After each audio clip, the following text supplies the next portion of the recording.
Hi, first grade writers! You should have brainstormed a topic that you are going to use over the next few weeks. This week, we're going to be working on small moment writing. When we do our small moment writing, we want to think about just a moment in time, not the big general idea. So my topic is going to be about my trip to Cape Cod. I'm not going to tell you about my entire vacation. That would take forever. I'm going to talk to you about one of the smaller moments. So for the first thing I need to do is brainstorm what some of those smaller moments were, and then I can decide which one I want to write about. I was able to brainstorm using my ideas list to come up with a topic I wanted to write about. I decided to write about my trip to Cape Cod. But so many things happened on my trip to Cape Cod. Cape Cod was the big event. I'm going to try to think of some of the smaller moments that happened during the trip that I could write about. So again, I'm going to take a minute to brainstorm more specifically about the little things that happened during the trip. On the trip, we did a lot of different things. We caught crabs, we went bike riding, we kayaked, we went to a drive-in movie theater, and we watched the sunset. Within each of these moments, there were so many special details that I could include and write an entire story about. So I'm going to pick one of those to be my small moment story. Once I've picked my small moment story, I'm going to get 4 or 5 pieces of paper ready so that I can write my story from beginning to end throughout the week. Before you do your writing, you're going to want to sit down with your grown-up and come up with words that are about your topic and put them in a word bank. This will allow you to just think about your topic and not have to sound out every single word. You're going to also want to touch and tell your paper before you put your pencil on the paper to do your writing.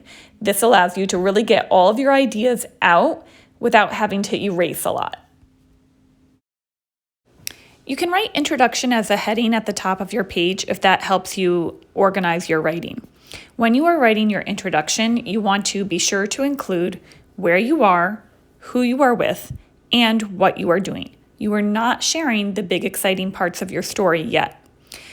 I wrote, "It was a cloudy day on Cape Cod. My family decided to go for a bike ride on the rail trail. Let's go fast," said Ben.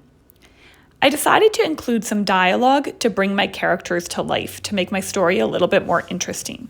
When I go to do my illustration, I might show a picture of a speech bubble with the words, "Let's go fast," or maybe someone else in my family speaking too. You'll want 2 or 3 pages for the middle of your story. It depends on how much you have to write about your story. You want to make sure you're writing part by part and touching and telling before you put your pencil on the paper. Be sure to include transition words, first, next, then, and last, dialogue to make your characters to come to life, and pop-out words to show strong feelings. I wrote, "First, we went to the bike shop to rent bikes. There were so many sizes and colors. The bike shop owner said, 'Have fun.' Next, we started riding on the trail. We even saw some animals on the trail. 'Wow, there's a turtle,' said Wesley." You can see I included both pop-out words and dialogue on this page. I drew a simple sketch for now, but I will go back and add more details and color in my pictures later. Then we stopped at a cafe to have lunch. It was next to an airport, and we could watch the small planes take off and land. Zoom! I decided to include a sound word in my writing here to make my story come to life a little bit more, because I can imagine the noise that was happening as we were having our lunch. When you're getting ready to do the ending of your story, you don't want to end with, "We went home."